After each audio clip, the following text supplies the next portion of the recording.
തീരത്ത് ചരക്ക് കപ്പലിന് തീപിടിച്ച് അപകടമുണ്ടായി. കൊളംബോയിൽ നിന്ന് മുംബൈയിലേക്ക് പോയ വാൻഹായ് 503 എന്ന കപ്പലിനാണ് തീപിടിച്ചത്. 22 പേരാണ് കപ്പലിൽ ഉണ്ടായിരുന്നത്.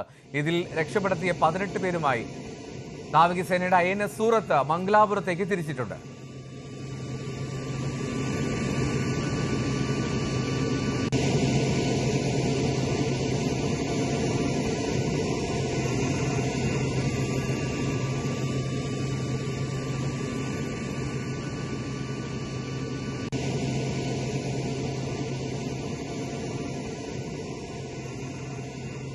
കപ്പലിലെ തീപിടുത്തം അതീവ ഗൗരവമുള്ളതാണെന്നും തീ അണയ്ക്കാൻ സാധിച്ചിട്ടില്ലെന്നും ഡിഫൻസ് PRO വ്യക്തമാക്കി. തീപിടിച്ച കപ്പലിൽ നിന്ന് 50 കണ്ടെയ്നർ കടലിൽ വീണുവെന്ന് തുറമുഖ മന്ത്രി VN വാസവൻ പറഞ്ഞു. രക്ഷാദൌത്യം നടന്നുകൊണ്ടിരിക്കുന്നു. കേന്ദ്ര ഷിപ്പിംഗ് മന്ത്രാലയത്തിന്റെ കീഴിലാണ് തുടർ ദൌത്യങ്ങൾ. എന്തുകൊണ്ടാണ് തീപിടുത്തമുണ്ടായത് എന്നുള്ള വിശദാംശങ്ങൾ ലഭിച്ചിട്ടില്ലെന്നും സംസ്ഥാനത്തിന് നഷ്ടങ്ങളുണ്ടായത് ക്ലെയിം ചെയ്തു വാങ്ങാനുള്ള നടപടികളാണ് കേരളം സ്വീകരിക്കുന്നതെന്നും മന്ത്രി പറഞ്ഞു. കണ്ടെയ്നറുകളിൽ തീപിടിക്കാൻ സാധ്യതയുള്ള അപകടകരമായിട്ടുള്ള വസ്തുക്കളുണ്ടെന്നും Azhikkal port officer captain Arunkumar വ്യക്തമാക്കി. വിവരങ്ങൾ വിനോദ് നൽകും. വിനോദ്, ഈ രാത്രിയിലെ ദൃശ്യങ്ങളിലും വ്യക്തമാണ് കപ്പലിൽ വലിയ തീയാണ്. കപ്പൽ ഇതുവരെയും തീയണയ്ക്കാൻ സാധിച്ചിട്ടില്ല എന്നുള്ളത് വളരെ ഗൗരവമുള്ള കാര്യം. അത്രയും മാത്രം കണ്ടെയ്നറുകളുണ്ട്. എന്തൊക്കെയാണ് ഏറ്റവും ഒടുവിൽ ലഭ്യമാകുന്ന വിവരങ്ങൾ? എൽദോ, നമ്മളിപ്പോൾ പുറത്തുവിടുന്നത് പൂർണ്ണമായും കപ്പൽ തീ വിഴുങ്ങിയ നിലയിലുള്ള ദൃശ്യമാണ്. കടൽപ്പരപ്പിൽ പൂർണ്ണമായും അഗ്നി കപ്പലിന് വിഴുങ്ങുന്ന ഒരു കാഴ്ചയാണ്. 600ഓളം കണ്ടെയ്നറുകളാണ് ഇതിലുള്ളത്. കപ്പലോ അല്ലെങ്കിൽ കണ്ടെയ്നറുകളോ ഏതെങ്കിലും രക്ഷാപ്രവർത്തനം ആ തരത്തിലുള്ള നടപടികളിലൂടെ അതിനെ തിരിച്ചെടുക്കാൻ കഴിയുന്നൊരു സാഹചര്യമല്ല. കാരണം ഇതിൽ തന്നെ നേരത്തെ നമ്മൾ ഈ വാർത്ത വന്നത് മുതൽ പറയുന്ന കാര്യങ്ങൾ, ഇതിൽ ഈ അഗ്നിബാധയ്ക്ക് സാധ്യതയുള്ള വസ്തുക്കൾ ഇതിലുണ്ട് എന്ന കാര്യം ഏറ്റവും ഒടുവിൽ പുറത്തു വരുന്ന വിവരമനുസരിച്ച് വെടിമരുന്ന് ഉൾപ്പെടെ ഈ കപ്പലിൽ ഉണ്ടായിരുന്നു എന്ന കാര്യമാണ്. ആ തരത്തിൽ നോക്കുമ്പോൾ ഇത് പൂർണ്ണമായും കത്തിയമരും എന്ന കാര്യം ഉറപ്പാണ്. ആസിഡുകൾ, ലിഥിയം ബാറ്ററി, ടർപ്പൻറ്റൈൻ തുടങ്ങി നിരവധി വസ്തുക്കൾ, ഇതിൽ പല കാറ്റഗറികളിലായിട്ടാണ് നേരത്തെ ഒരു വിശദീകരണം വന്നത്.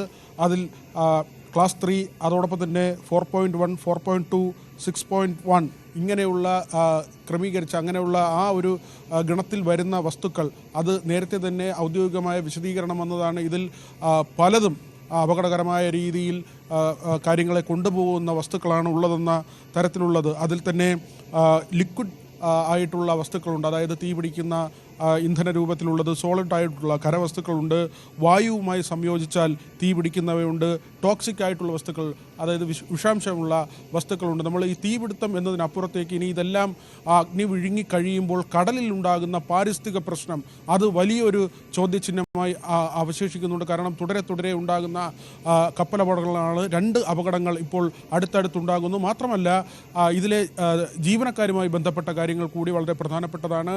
18 പേരെ രക്ഷപ്പെടുത്തി കൊണ്ടുവരുന്നുണ്ട്. INS സൂറത്താണ് ഇപ്പോൾ അങ്ങനെ ആ രക്ഷാപ്രവർത്തനം നടത്തുന്നത്. 10 മണിയോടുകൂടി മംഗലാപുരത്ത് തീരത്തേക്ക് ഈ കപ്പൽ എത്തുമെന്ന അറിയിപ്പാണ് ലഭിച്ചിട്ടുള്ളത്. 4 പേരെക്കുറിച്ച് ഒരു വിവരവുമില്ല. ചില അനൗദ്യോഗിക വിവരങ്ങളാണ് വരുന്നത്. അവരുടെ ജീവനുമായി ബന്ധപ്പെട്ട ചില ആശങ്ക ഉയർത്തുന്ന തരത്തിലുള്ള ചില അനൗദ്യോഗിക വിവരങ്ങൾ വരുന്നുണ്ട്. പക്ഷേ അതിനൊരു സ്ഥിരീകരണം ഇതുവരെ ആയിട്ടില്ല. ഏതായിരുന്നാലും ഒരു ഫീഡർ കപ്പലാണ്. നേരത്തെ ഒരു മദർഷിപ്പിന് ഉണ്ടായ അപകടം, അതിന് സമാനമായി തന്നെയുള്ള ഒരു അപകടം തന്നെയാണ്. ഫീഡർ ഷിപ്പാണ് ഇത്. കൊളംബോയിൽ നിന്ന് നവി മുംബൈയിലേക്കുള്ള യാത്രയിലായിരുന്നു. നാളെ രാവിലെ മുംബൈയിൽ എത്തേണ്ട കപ്പലായിരുന്നു. ആ കപ്പലാണ് ഇപ്പോൾ അപകടത്തിൽപ്പെട്ടിരിക്കുന്നത്. സിംഗപ്പൂർ ഹൈക്കമ്മീഷൻ അവരുടെ ഒരു നന്ദി രാജ്യത്തെ അറിയിച്ചിട്ടുണ്ട്. കാരണം വളരെ പെട്ടെന്ന് തന്നെ ഈ രക്ഷാപ്രവർത്തനവുമായി ബന്ധപ്പെട്ട കാര്യങ്ങൾ മുന്നോട്ട് കൊണ്ടുപോയി എന്ന ഒരു കാര്യം അവർ പറയുന്നുണ്ട്. ഏതായിരുന്നാലും ഇതുമായി ബന്ധപ്പെട്ട് വലിയ ആശങ്കകൾ നിലനിൽക്കുന്നുണ്ട്. കാരണം നമുക്കറിയാം, ഈ വിഴിഞ്ഞം തുറമുഖം പ്രവർത്തനം തുടങ്ങിയ ശേഷം ആദ്യം വിഴിഞ്ഞത്ത് നിന്ന് പോകുന്നൊരു കപ്പൽ, രണ്ടാമത് കൊളംബോയിൽ നിന്നാണെങ്കിലും ഈ കപ്പൽ പാത എന്ന് പറയുന്നത് അറബിക്കടലാണ്, കേരള തീരമാണ്. അവിടെ ഉണ്ടാകുന്ന ഒരു അപകടം ഒരുപക്ഷെ 1968 അല്ലെങ്കിൽ 1700-കളിലോ ഒക്കെ നേരത്തെ നടന്ന 2 കപ്പലപകടങ്ങളാണ് നമ്മുടെ ഈ സമുദ്ര പരിധിയുമായി ബന്ധപ്പെട്ട് നിലനിൽക്കുന്നത്. 1968 ശംഖുമുഖത്തായിരുന്നു ഒരു ഗ്രീക്ക് കപ്പൽ മുങ്ങുന്നത്. അതിനുശേഷമോ അതിന് മുൻപ് ഒരു നൂറ്റാണ്ട് മുൻപുള്ള, അത് വളരെ ചരിത്ര രേഖകളിൽ രേഖപ്പെടുത്തിയിട്ടുള്ളൊരു കാര്യമാണ്. ആ തരത്തിൽ 2 കപ്പലപകടങ്ങൾ ഒഴിവാക്കി നിർത്തിക്കഴിഞ്ഞാൽ ഇങ്ങനെ അടുത്തടുത്ത് കപ്പലപകടങ്ങൾ ഉണ്ടാകുമ്പോൾ വലിയ ആശങ്ക കൂടി ജനങ്ങളുടെ ഭാഗത്ത് നിന്ന് ഉയർന്നു വരുന്നുണ്ട്. പ്രത്യേകിച്ച് വളരെ പ്രധാനപ്പെട്ട കാര്യമാണ് ഈ ഇത്രയും അടുത്ത ദിവസങ്ങളിൽ ഇത്രമാത്രം 2 അപകടങ്ങൾ ഉണ്ടാകുന്നു എന്നുള്ളത് ഗൗരവമുള്ള കാര്യം.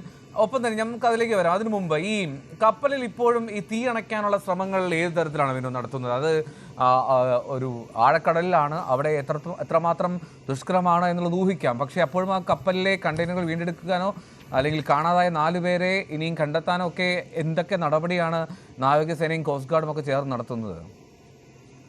എൽദോ 5 കപ്പലുകൾ ഇപ്പോൾ ഇതുമായി ബന്ധപ്പെട്ട രക്ഷാപ്രവർത്തനത്തിൽ ഏർപ്പെട്ടിട്ടുണ്ട്. അതോടൊപ്പം തന്നെയാണ് ഡോണിയർ വിമാനങ്ങൾ. ഇതിൽ കപ്പലുകൾ രാജദൂത്, സജേത്, അർണവേഷ്, സമുദ്ര പ്രഹരി, അഭിനവ് ഇങ്ങനെയുള്ള കപ്പലുകളാണ്. ഇതിൽ തന്നെ INS സൂറത്താണ് നേരത്തെ ആദ്യം ഈ രക്ഷാപ്രവർത്തനവുമായി ബന്ധപ്പെട്ട് പോവുകയും അതിൽ അപകടത്തിൽപ്പെട്ടവരെ 18 പേരെ കൊണ്ടുവരുമ്പോൾ അതിൽ 5 പേർക്ക് പൊള്ളലേറ്റിട്ടുണ്ട്. ഒരാളുടെ നില അതീവ ഗുരുതരമാണെന്ന് പറയുന്നു. ആ തരത്തിൽ അവരെ ഇവിടേക്ക് കൊണ്ടുവരികയും തീരത്തെത്തിക്കുകയും ഇനി ചികിത്സ നൽകുന്നതടക്കമുള്ള കാര്യങ്ങളുണ്ട്. ഇങ്ങനെ 5 കപ്പലുകളും വിമാനങ്ങളും ഉൾപ്പെടെയുള്ള വലിയൊരു വ്യൂഹം തന്നെയാണ് ഇപ്പോൾ ഈ രക്ഷാപ്രവർത്തനത്തിൽ ഏർപ്പെട്ടിട്ടുള്ളത്. മാത്രമല്ല ഇത് അന്തർദേശീയ കപ്പൽ പാതയുമായി ചേർന്ന സ്ഥലമാണ്.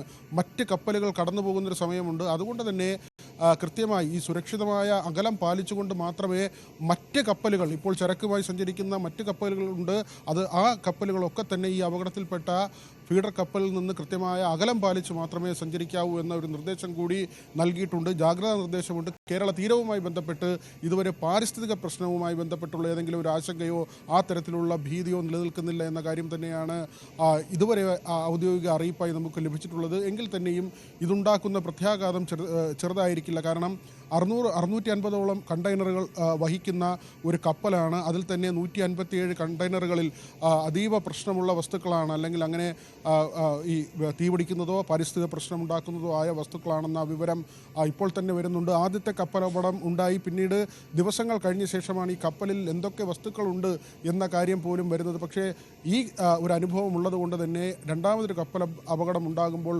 കൊളംബോയിലെ അധികൃതരുമായി ബന്ധപ്പെടുന്നു, ഈ കപ്പലിൻ്റെ ഉടമസ്ഥരുമായി ബന്ധപ്പെടുന്നു. എന്തൊക്കെ വസ്തുക്കളാണ് ഇതിലുണ്ടായിരുന്നതെന്ന കാര്യത്തിൽ കൃത്യമായ ഒരു ബോധ്യം രാജ്യം വരുത്തുന്നുണ്ട്. പക്ഷേ നമുക്ക് ഇതിൽ പറയാൻ കഴിയുന്ന കാര്യം, കോസ്റ്റ് ഗാർഡിനോ മറ്റേതെങ്കിലും ഈ സംവിധാനങ്ങൾക്കോ, നേവി അടക്കമുള്ള സംവിധാനങ്ങൾക്ക് ഈ കപ്പലിനെ രക്ഷിക്കാനോ അല്ലെങ്കിൽ അതിനടുത്തേക്ക് പോയി തീ കെടുത്തുന്നത് അടക്കമുള്ള കാര്യങ്ങൾ ചെയ്യുന്നതിനുള്ള ബുദ്ധിമുട്ടുണ്ട്. കാരണം ഈ വെള്ളം വീണാൽ തന്നെ തീ പിടിക്കുന്ന തരത്തിലുള്ള വസ്തുക്കളുണ്ട്, വായുവുമായി സമ്പർക്കത്തിൽ ഏർപ്പെട്ടാൽ തീ പിടിക്കുന്ന വസ്തുക്കളുണ്ട്. അങ്ങനെയുള്ള വസ്തുക്കളുള്ള ഒരു യാനത്തിനടുത്തേക്ക് പോകുന്നതിനും അതിൻ്റെ ശാസ്ത്രീയമായ വശങ്ങൾ അത് പരിഗണിച്ചുകൊണ്ട് തന്നെ അവിടെ രക്ഷാപ്രവർത്തനം നടത്തുന്നതിനും വിനോദ് പറഞ്ഞു തന്നെ പ്രധാനപ്പെട്ട ഒരു നിമിഷം തുടരും.